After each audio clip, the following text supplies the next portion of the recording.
Good to go, Kelly. Okay. Well, I will begin the meeting of the Special Historic Preservation Commission. With, so we're not going to follow the normal. Nope. So we'll do quick little roll call. Roll call. So, so I see Chair Amar and I see Commissioner Drake. We do not have a quorum, but that's okay. We just won't be taking any actions. And then for the record, we do have our goal today is to do stakeholder input as well. And so we invited some stakeholders to participate. And so if you could state your name loudly. And it's the Sonoma Valley Historical Society, and also the president of the Blue Wing Adobe Trust. Noah Stewart. I'm the Cultural Resources Program Manager for the Bay Area District of California State Parks. I'm Peter Meyerhoff. I'm on the board of the Sonoma Valley Historical Society and various other historical societies. Sounds good. Thank you very much. I think we just have one item today. Sorry that I don't have my agenda in front of me. Yes, I'll go ahead and read it.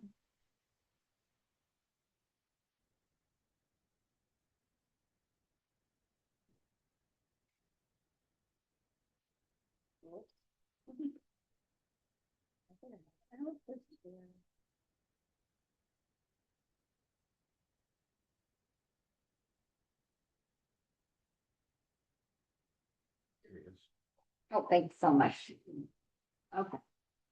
We have item 2.1, a study session to discuss draft historical and cultural resources elements with community stakeholders representing local historic nonprofits, Sonoma State Historic Park and tribes. All right. I will kick us off and bring up, so on the screens in a second will be to look at. All right, just a second. Let me share that on Zoom.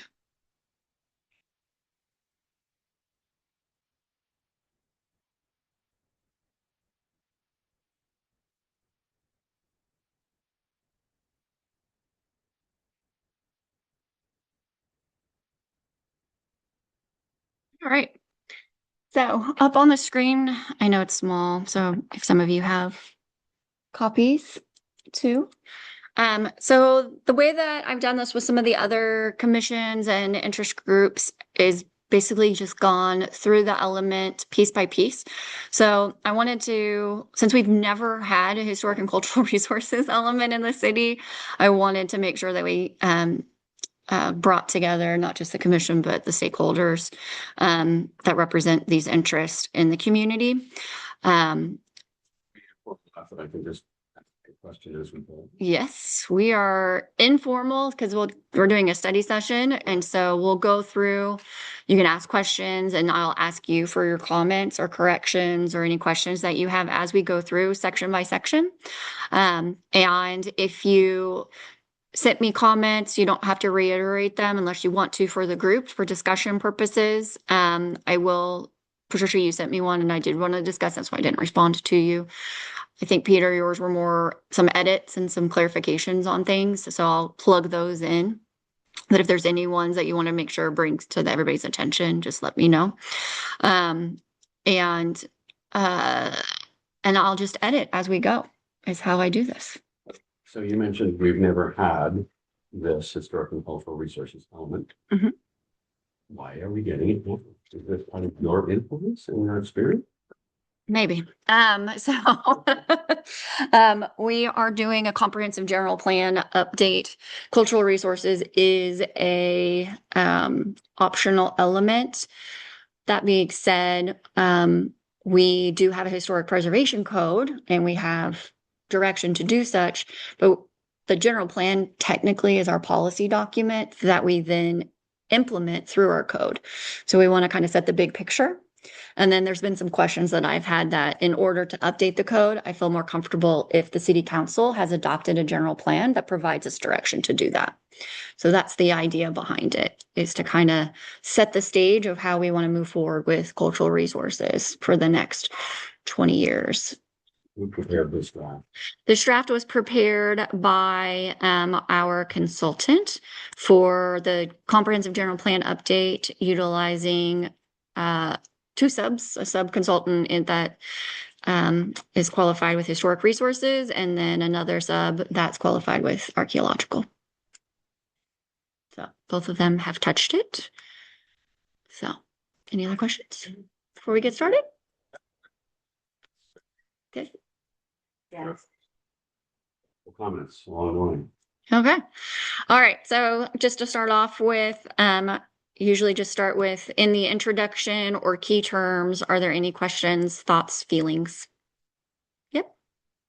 Well, I had a question about key terms. Sure. Historical resource and historic resource. Is that correct? Or is that a typo or? Right. So yeah, it depends. You want to, I have a, Resources are a key term under CEQA. yeah, and that's the only reason why. Historic resources, in my understanding, is kind of just the everyday use of the term, Yeah, historical. If they're both mentioned.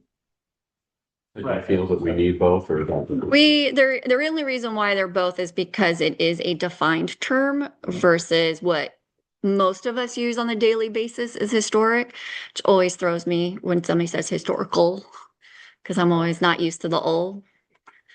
Thank you, state government. So If a word were added where it says historic resource, this term is a more general term for building sites and structures that would compare and contrast with it. Because I agree, I was confused by it. I feel like I'm reading the same thing twice, but it's different. First one's clear because it's part of sequel, but that second paragraph about historic research, I would say is a more general term for building site structures, something like that.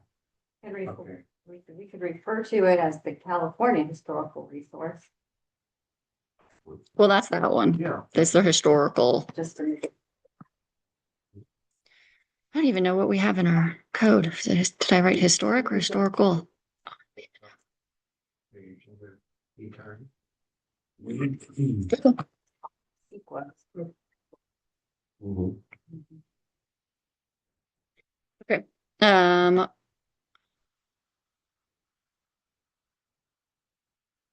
maybe something like that. Okay. Other thoughts? Typically, historical property would really, for as far as National Register, it's historic property. Mhm. You could get rid of the old. Always fun. And can we put tangible and intangible in somewhere? Sure. Because I think that that's part of the confusion with buildings as opposed to cultural landscapes and other. Yeah, I did get that from you. Is that what I had? I know You had cultural landscapes. You had talked about the cultural landscapes. The- There is a place that I remember in something where they talk how they word it with intangible and tangible. Right, and it's under the Native American part has cultural landscapes, but the Right. non-Native American doesn't, and really cultural landscapes kind of applies more generally than Native American sites.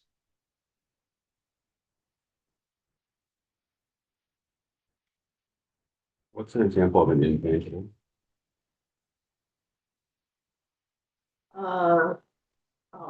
A grouping of houses, may not, it's not a resource.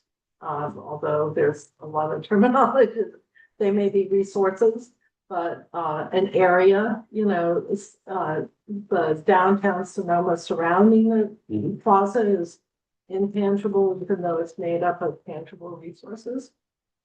Well, I'll give an example of that. Now that I understand what you're saying, I just bought a home in what is typically called the Friar Creek neighborhood. But if I go to the deed on my property, when the subdivision was created, it was called St. Francis Place. Mhm. And as you may know, it includes a protected marshland, wet zone. It also includes a community vineyard that it's a really interesting sort of set aside. And I don't know what the intangibility of it is, but I wasn't able to find out what St. Francis Place came from. I assume it was one of the seller creators of the subdivision who maybe went to the St. Francis Catholic Church or something. I have no idea. But to me, that's an interesting historical, intangible. The Tex June Vineyard is part of that. Yes, it's at the end of the Friar Mhm. Creek. Yeah, Mhm. that's part of it. It's all in the deed. Separate pieces. Should possible landscape be added and then separate. Mhm. Yeah, I will. I will add it as a term, which I'm actually surprised that the person that did that, because I know who she is and she is really into cultural landscapes. So that's very funny that she did put it. That's why we're here. Mhm. And to help me, because, lots of Well, minds. Not up to speed on terminology of tribal and Native American. The section is called Tribal Cultural Resource, and it then refers to Native American tribes. Are those terms interchangeable or what? So it's not going to be a Native American cultural resource. It's just the tribal. I think the Native American is another name situation. Mhm. But we just incorporated tribal. It's just a Tribes, standard. commonly used. Okay. There were about 4 tribes that used the area, so that kind of. Right. And they're not all federally recognized. Tribal cultural resources is also a CEQA term, very specifically. Okay. Calling it out a little bit differently than an archaeological site. Mhm. Tribal cultural resource could get at the intangible. Mhm. It might be a sacred place. Mhm. It's a mountain, but Sure. it's intangible beyond the sacredness of the mountain. Does that make sense? Mhm. Yeah, that actually does. It does, yeah. Mhm. Okay. Any other definitions, questions, keywords? Okay. History and background. I know that, Patricia, I think you had a comment question. Just its briefness, I think I'd have to go through it again, you know, I was talking to Peter, about this earlier, is to have a little bit more information, because, uh,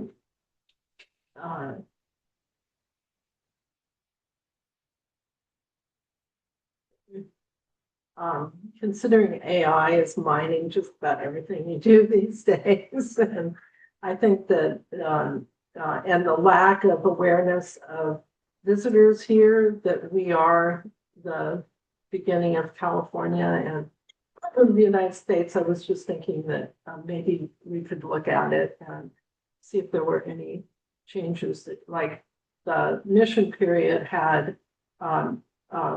also there was trade with Russian Fort Ross, so it wasn't just here. And to make it more inclusive in some ways, so it had, we were part of a bigger picture in California. So one of the things I'll say to that is if there's something key during those periods that's missing from, I would call summaries. These are like more on the summary side, then let's get it in there. I think, Peter, you had a couple of corrections in these. Yeah, a little to, and so just some of that I think would be key. So we're also, remember, we're doing the historic context statements. So we just kicked that project off with Page and Turnbull. And so we're going to be starting, they just sent me their data request, so we'll get that going. So we've never, as you know, have had historic context statements for the city either. So we'll be doing all those periods, and we've and then identifying all the different components that go into that. So that'll be your more robust history that I know that you'll be very interested in. We'll make comments. So since I've talked to you guys, we did kick that project off, which I told you that was coming down. So we finally did that. And then we also kicked off a cultural historic landscape survey for the plaza. And so that's going to research all of the different elements, including landscape, that's within the plaza. And then from there, we're doing a plaza master plan also. And so that'll help guide the plaza master plan for changes and things. Excellent. So- What I like about this overall is that it's not too long, so, and yeah, I thought, there's a post here, right? I mean, that's probably Patricia has it right down at the Marcy House. go down there and get it. So my thought was maybe there's an appendix or something that has more information that is. Well, I think that's what the context statements will provide. Okay. I think that it's also important because I've talked to state parks about integrating some of the information Peter's found, the histories that have not been integrated into our history that are very important. And, That's one of the goals in the context is to identify other than the white story. I'll just say it that way instead of the other way. But we recognize that there'll probably be, I think we were talking about the Chinese LGBTQ probably. And other than the norm that we would normally see here. I think were the two other main ones that we had talked about and I trying to think it would be grab. important also. Sonoma had a diverse ethnic basis until more recently, so I think that that would be important to identify those cultural groups also Mhm. because they influence the community in different ways. Agreed. They were asking if we had a Chinatown. I was like, we had Yeah. a little strip. I think it's a little light on vineyard and wine making history. I'm surprised I didn't see Horace in there, for example, but can't put everything in here because I just said that it should be short. Right. I did wonder about calling it the Mexican period and then calling it the Mexican secular period. Feels like maybe it should be called the Mexican mission period or something that could distinguish from. I think that's one of the corrections I Okay, suggested. right. Thank you. The mission metric. Mhm. Oh, yeah.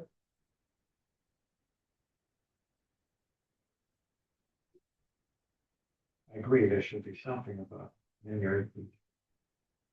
Well, I think even in the Mexican mission period, the fact that the first commercial vineyardist in Sonoma was a mission Indian who had a land grant it's in the Pueblo area.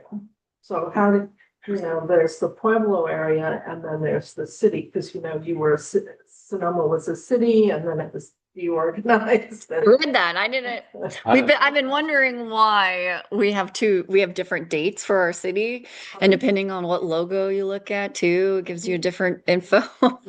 Some of those guys are really old. Sounds like a robber baron land grab to me. Kinda. I think it was actually Tax. Sonoma was so rural that the city, as it is now, was the heart of the urban area. And the other properties were bigger farm areas around, and managing that as a city was, I think, daunting. There may have been other reasons, but if you look at the map, the core area is what they kept when they reorganized. That's just my opinion. You may have a bit more. It was such an early city, 1850, before even San Francisco.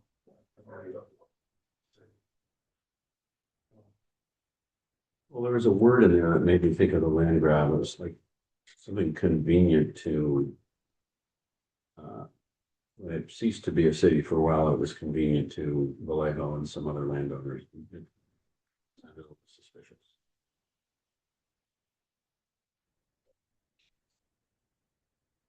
For the benefit of certain landowners such For as the himself. benefit of certain landowners. It could be explained. What does this mean? Maybe to your point, there was a very good reason. Right. Yeah, when you look at it, the maps. Right. Other thoughts, feelings? On just the background?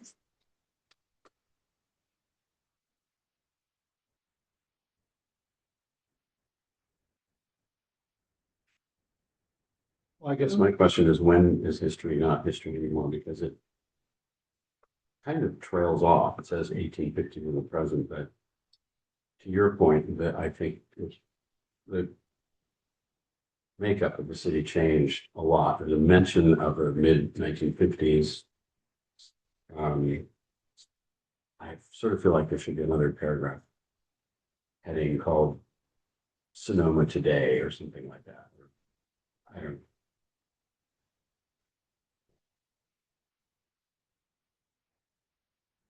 I guess it would cut, it would, where it says like many California communities, Sonoma experienced significant growth. To me, that felt like a break in the chapters. Like late 20th century Yeah. to the present or some break like that.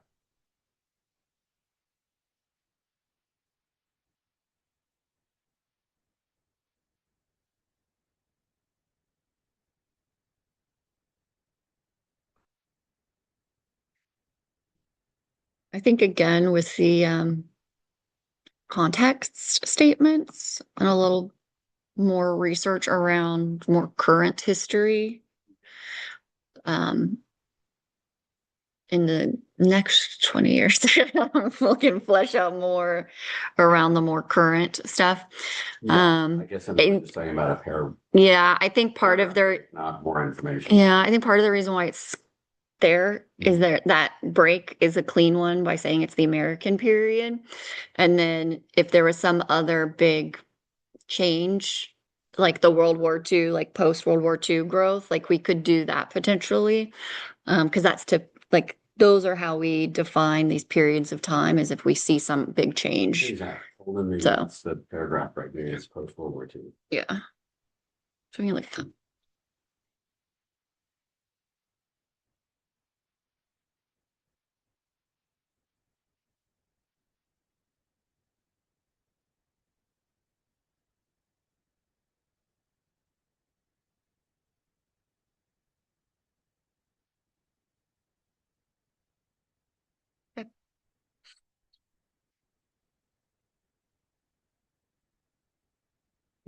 All right, moving on to the next, unless anybody had anything. This one's just on our prior surveys and things, which you guys are gonna know best. So, did we miss any? Did we? Well, there was an update in 2012 and 15 that Diana Painter and I did mostly. And it was funded by the Landmarks Commission for the county, so it was county, but I do believe that there were city historic resources evaluated at that time. Well, I thought you had told me it was only Valley. Well, it was only Valley, but I think I'm not sure when some of those properties came into the city. That makes sense? Yeah. Yeah. Because I think the Walter Ronaldo that was redone. I might be wrong, but I'll look at it again. Okay. Yeah, if you could let me know if that also should be included, because I also would need, I want to put my fingers on it. This is this part right here. The numbers having a really hard time figuring out our numbers, really hard. Um, so she's identified when she went to the information center, that's how many they pulled. But again, that could just be when she pulled it, if she puts in the word Sonoma, it'll grab the valley. It doesn't isolate just us. So I need to look at her. I need to look at see what she pulled exactly to be able to say, okay, no, not that address, not that address. Because I have a Excel spreadsheet that I believe has the areas on it.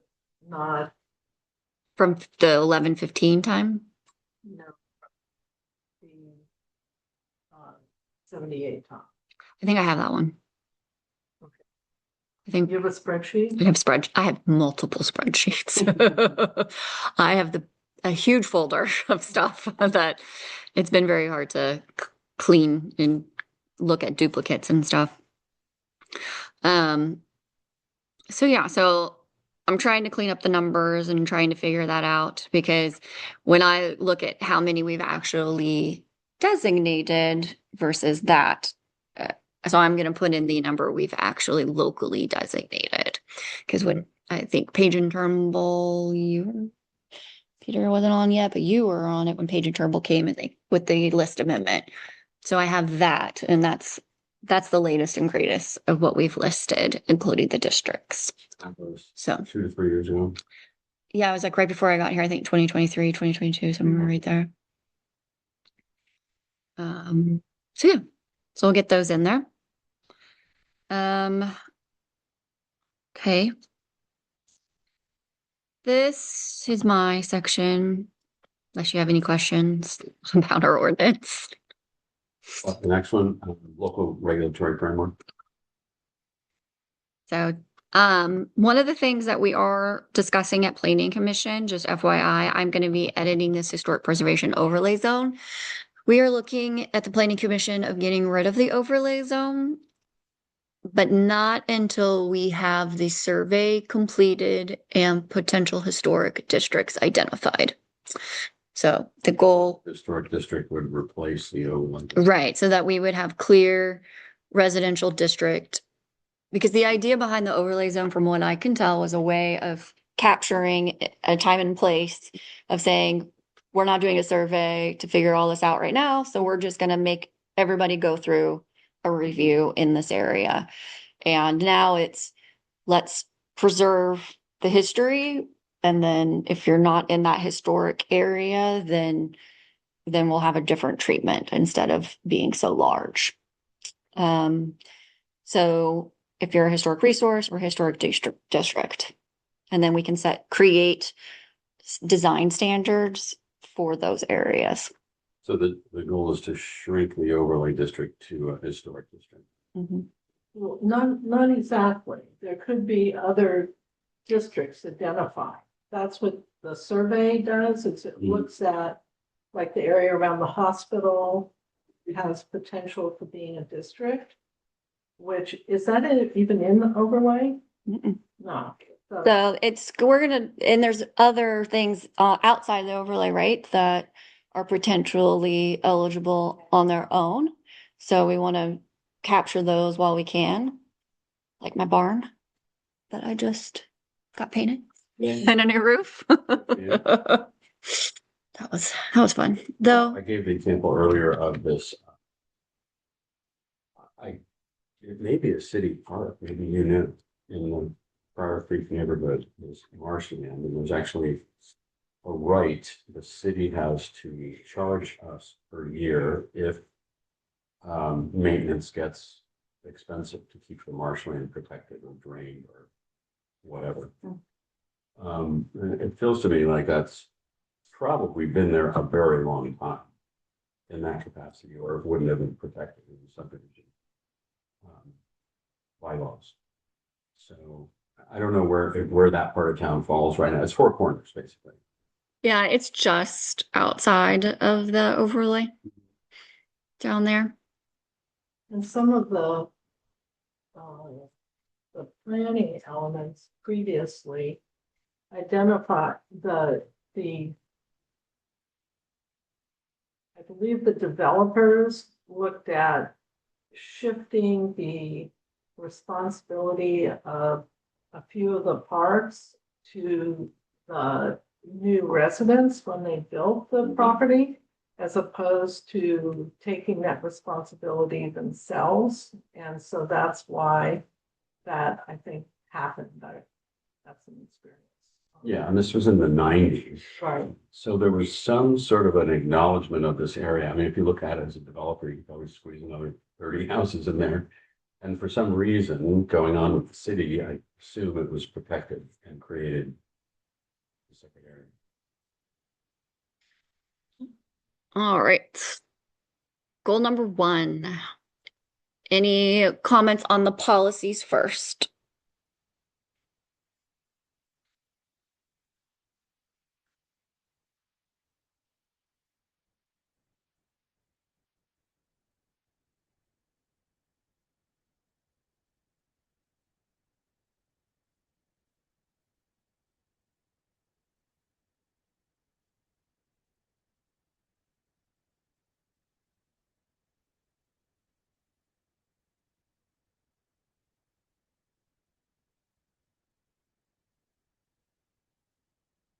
Okay. HC 1.7. What's an example from your experience in that area? So we actually currently in our code have a adaptive reuse ordinance. And what it does is if the building is in a specific zone and it only allows this one use, you can apply for permission to get a use that's not allowed in that district. So an example that we just recently had is, what name would you like me to use for that building? Down the street here, Uh-huh. the Cooperage. Thank you. Okay. The cooperage. So not the ISIS, the cooperage. A building, they are in a residential zone, but that building doesn't, it does have residential up top, but downstairs it's the stone building. And so they asked for permission to have the wine tasting room downstairs. So That's perfect. so that's the type of thing. And then vice versa, if we don't allow single family in our commercial zone. But we do have historic single family homes in our commercial zone. So that kind of idea. So we maintain historic uses, or you can reestablish. So if you've noticed, there's a lot of commercial or office buildings those homes have been converted to. So this would be able to convert back. That kind of thing. So I take it there'd be a comprehensive list made for 1.1 and 1.2. You referred to? Yes, that's what I'm doing right now. We are doing that with that citywide survey, is we're identifying all of them, and then we'll take forward for designation to Preservation Commission.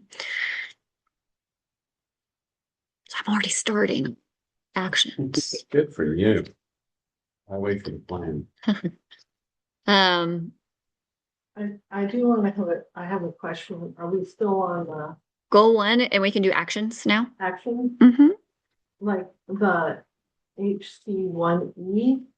Have you found all the designations? There's been plaque programs over time that have identified historic resources, and when I've asked about them, nobody is why. I don't know. I'll look through the files again, but I don't remember a plaque program. So yeah, I'm not sure. Okay, just ask me. Random class. I think these are my only districts. I only It's have, supposed to be especially winery ancient. so I looked up that California landmark Mhm. number. It's an old number, so it has to be reevaluated. Mhm. That is on the list, if it does get anything proposed for there, it will have a historic resource report required, along with all kinds of other fun stuff, being adjacent to a creek and having all kinds of who knows what to create wine. So, any other questions around the actions on HC1? Okay, HC2.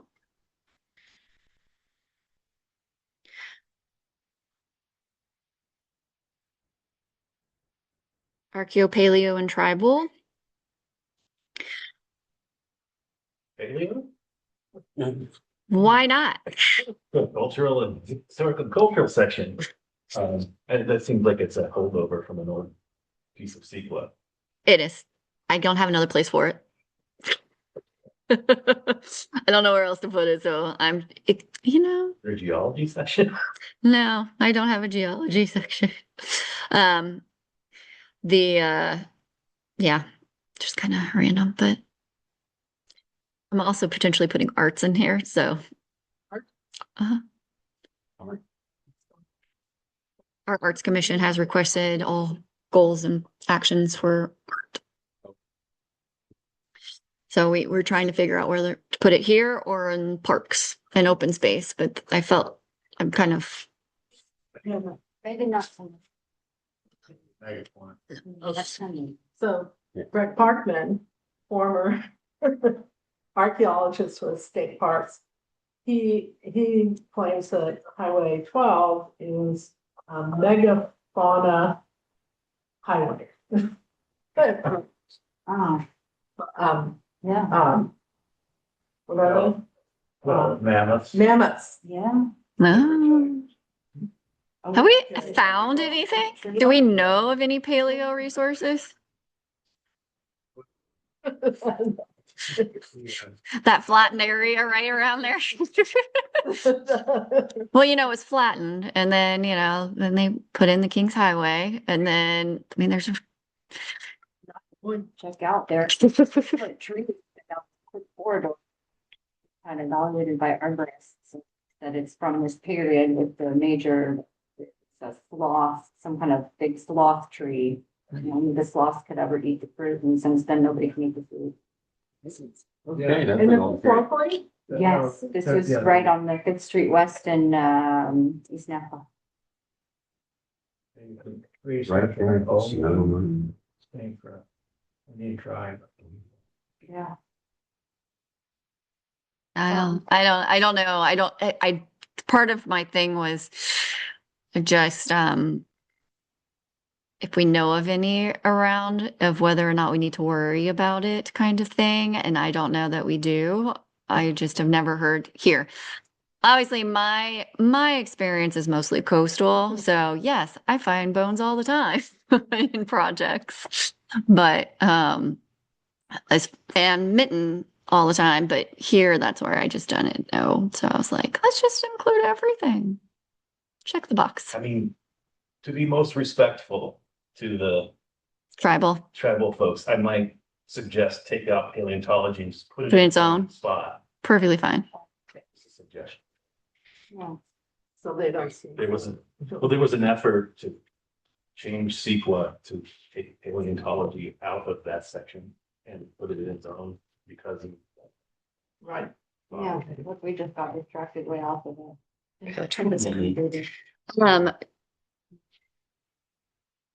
Keep RQ and tribal together. So, All right. Any policy comments other than pulling paleo?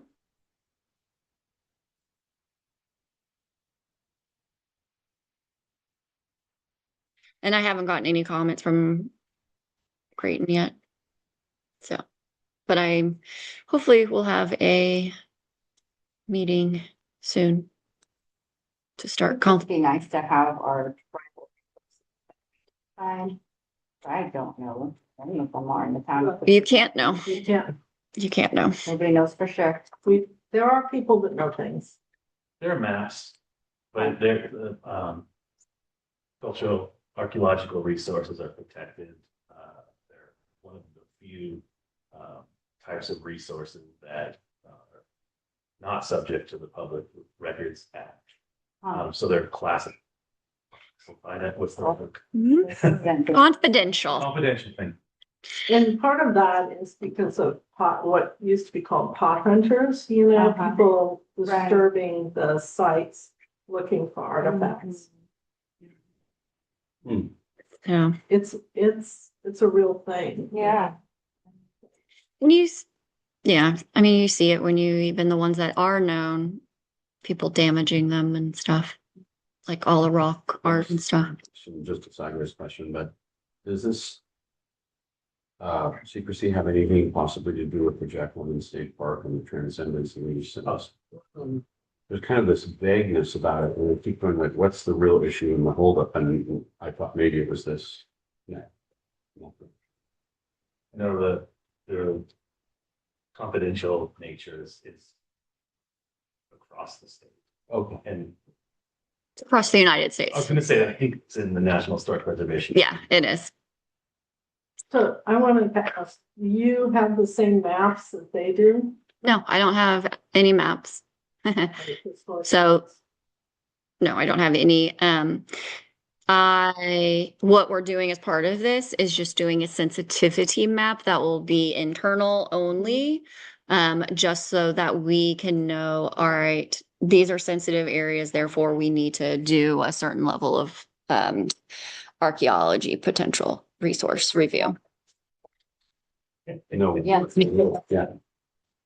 Well, depends on who you talk to. So yeah, I was gonna say, with the sensitivity map, would you have first I was gonna ask who would make it, probably an archaeologist. Yeah. And then, I mean, I assume they're gonna They already gave it to me. look at the areas that we know there are sites. Those are gonna be sensitive hotspots, and then they'll follow. Basically do the APEs.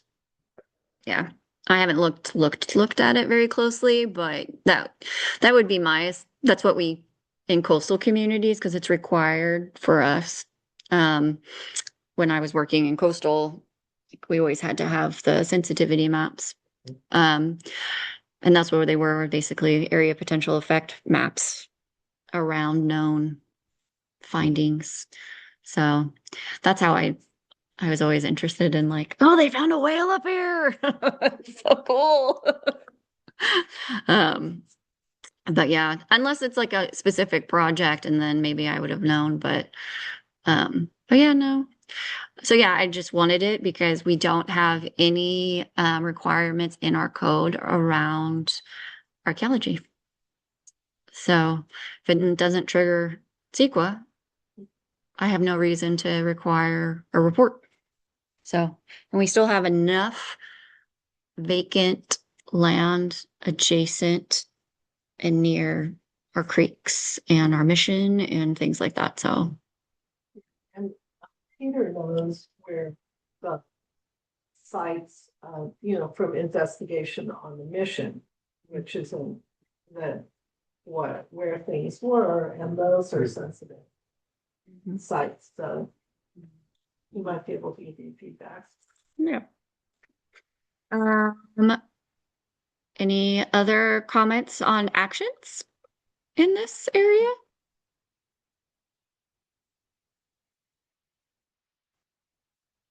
Just how are those categories on the left determined? The sensitivity levels? Yeah. Yes, I mean, I it's can read it and imagine it, but is this a map or what is this? yeah, so it'd be based on the map. If it's a low sensitivity, then this would be the review that we would do. And if it's moderate or high, then there would be a different review study required. Right. And my question is, how are those three levels determined? It'll be relationed to its location to a known site. Also, it has to do with so like the highly disturbed areas. So typically if we've already known we did a neighborhood and we graded it, it's already been graded versus like empty land that's never been farmed, never been graded, all those things. So those are different levels of sensitivity. And then sometimes we know that there's a sacred site or something like that. And so that's why that would be like a high level. I see. Well, I'm not to beat a dead horse, but in this neighborhood I just moved into, I wonder, I already said, I wondered how this area got preserved. It got preserved because of the biology. Because of the biology. There was a plant. It was determined to be a wetland, and then they found a plant species that grew there at that time. So I'm actually going to be doing another biology study, hopefully, if I can get some money to see if it's still there and to see if it's still considered a wetland as far as the Army Corps is concerned, because it was an Army Corps mitigation requirement. Uh, All right. So archaeo done. Paleontology will be pulled out of that. And sensitivity map. And I don't know that we have any. I just was curious. Downtown and landmark resources. I'm sorry, you're imagining a map goes there. Figure HC2 cultural archaeological sensitivity heat map. Yes, there'll be a map, but it won't be public because I would probably be sued. Right.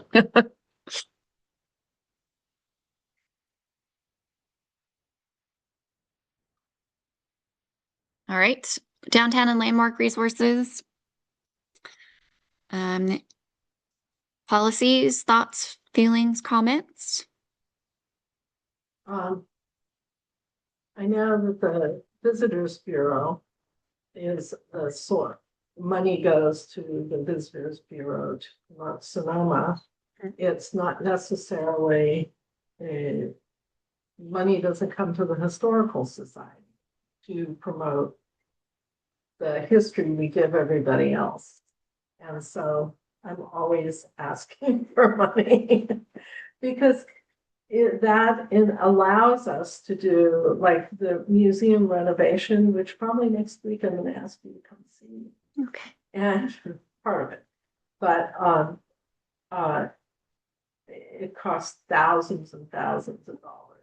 And it would be really nice if the city could kick in some money occasionally because that's what, we're making history in a sense, Peter with his amazing reports he does and other people. And, like this last week, we found information on Chinese leases in the city and things like that. And without the organization existing, then that's not going to happen. Mhm. So I know you're supportive. Just don't have money. You have a lot of things to do with your. I like to express that because we get no governmental funding. Mhm. Unlike other cities. Like Yeah. Petaluma. You know how much Petaluma gets? Hmm. They take care of the building. They clean the building, the historic building, and they have 3 part-time people that pay for them. And they do all their printing. Find out where the budget line item is coming from for that. Interesting. So part of what we talked about in economic development in another group was really around heritage tourism. So I'll be doing more around heritage tourism. I don't, most of my work's in Southern California, and San Juan Capistrano I was very active there with their historical society and gave tours every Saturday and Sunday and did the whole 9 yards of that. Yeah, they do. but there's no reason why we can't. So we've got just as much as they do. So I actually think ours is better. So except for the residential district. That's just amazing. So, Yeah. yes, Los Rios district is the longest continuously residential district in California. So it's very cool. And they also have very strict requirements. You can't have a business unless you live there. It's kind of cool. Really? That's the only way they can keep that thing going of being the longest continuously residential. So only one building. It's that one right at the crossing. They're the only one. I think it's the Foster House. They're the only ones that are not allowed to. They don't have to have one. But my friend lives there. She owns it, and she lives in the little old garage. Created a little studio. Anyways, so any other comments, actions section? Thoughts in general? Because we're done.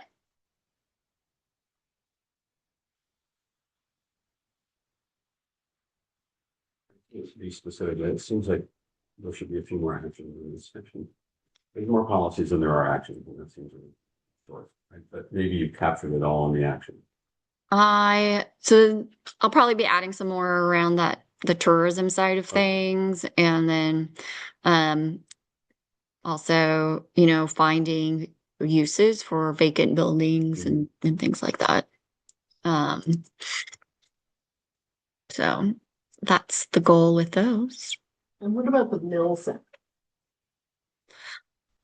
So remember, the Mills Act is only really favorable to those that just purchased their property. So if you owned your property for 20 years, you're really not going to see that value because of Prop 13. So it's really only for those more recent purchases. And I don't know if there is of interest because that also impacts the sales tax income, or not sales tax, sorry, property tax income for the city, because it adjusts the rate from being a home to being a commercial property. So I just don't know what the interest is from city council, but incentives in general Mhm. are definitely on the table. What kind of incentives?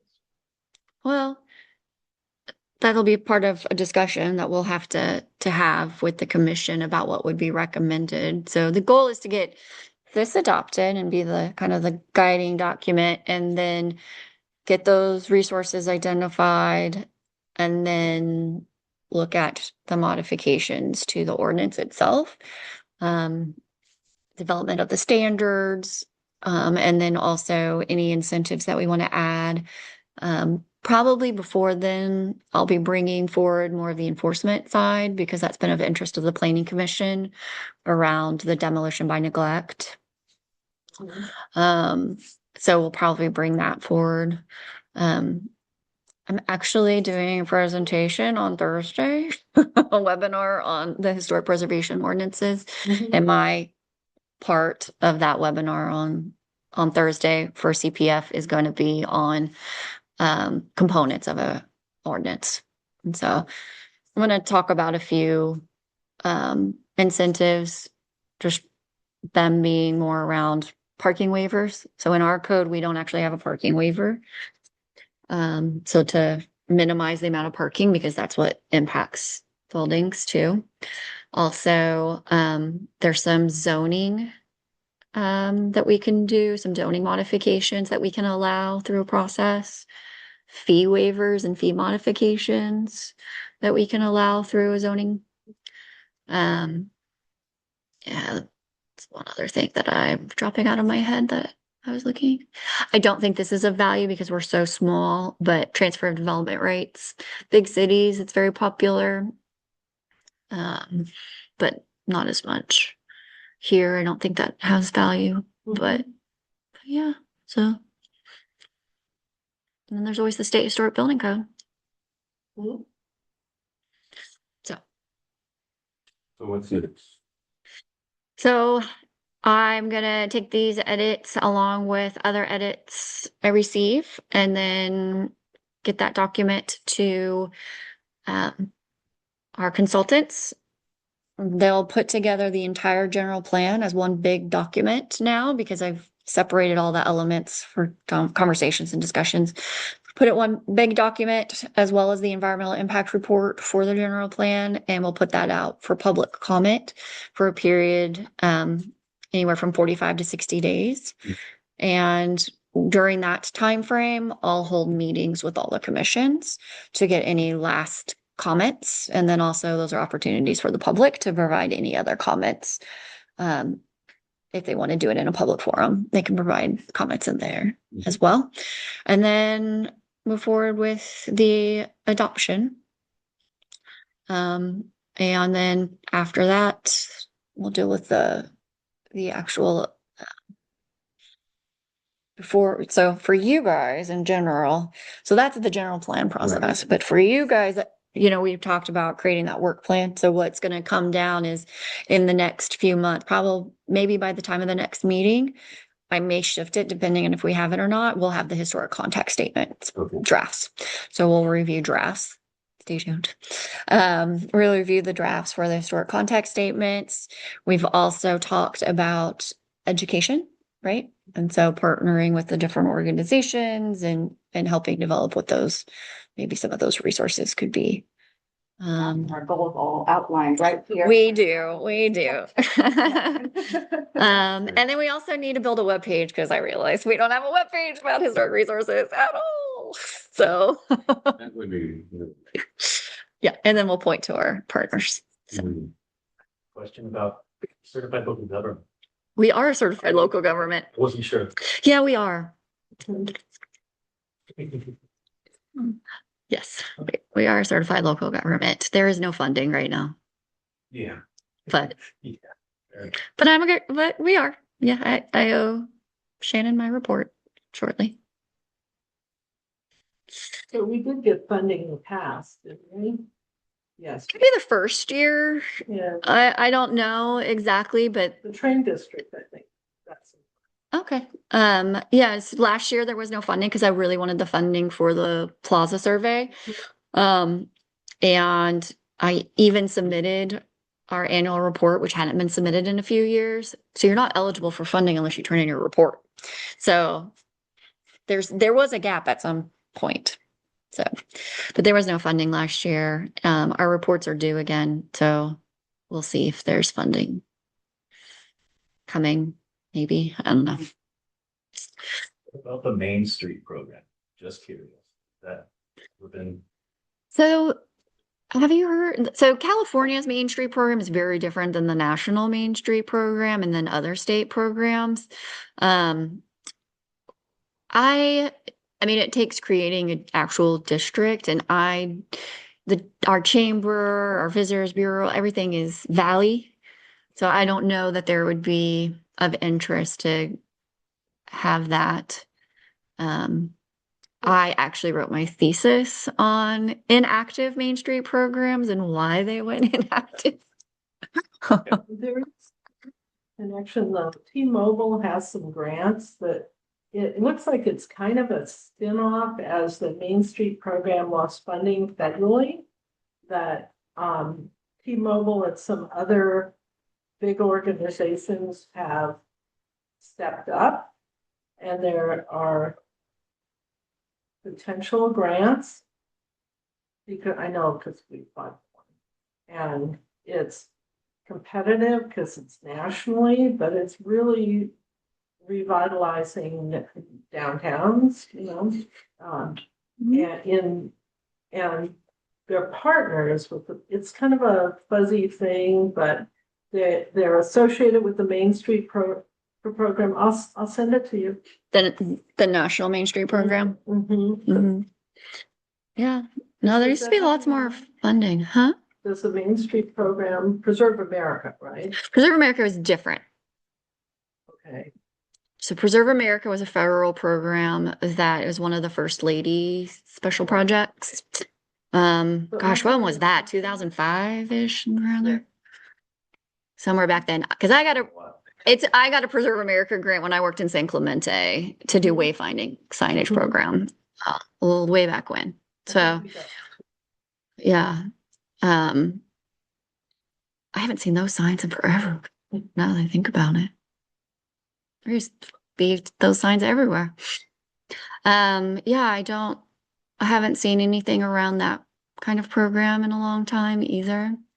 The Main Street program is just nice because it gives you kind of that structure.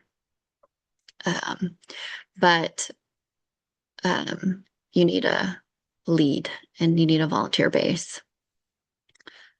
As you know, that's hard in a small town when there's a lot of volunteerism, but there's also a lot of organizations and pet projects. So, all right. Any other questions, thoughts, feelings? I think it's moving ahead really well. Thank you for all your Yeah. hard work Thanks. and thank you for being here today. Thank you for coming. Would you like to adjourn? Yes, I'll adjourn this meeting at 4:05. Thank you. Thank you.